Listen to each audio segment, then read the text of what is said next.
Classdojo is an application especially designed for teachers, students, and parents of students.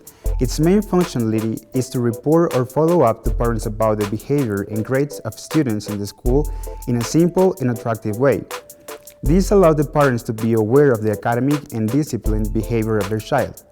To use Classdojo, you only need to download the application via Play Store for Android devices and App Store for iOS devices.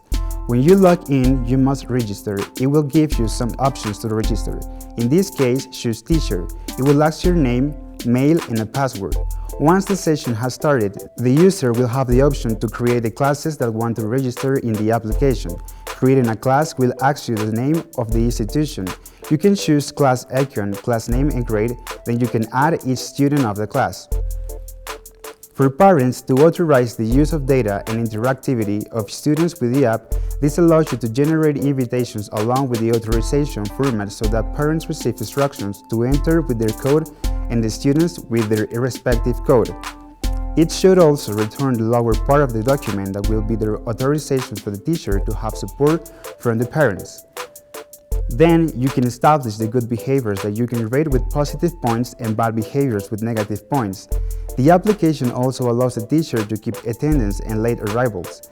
The teacher has the possibility to share messages or photos for the whole community, both students and parents. And finally, parents will be able to access the reports that have been generated for days or weeks and will have access to see it in detail per student.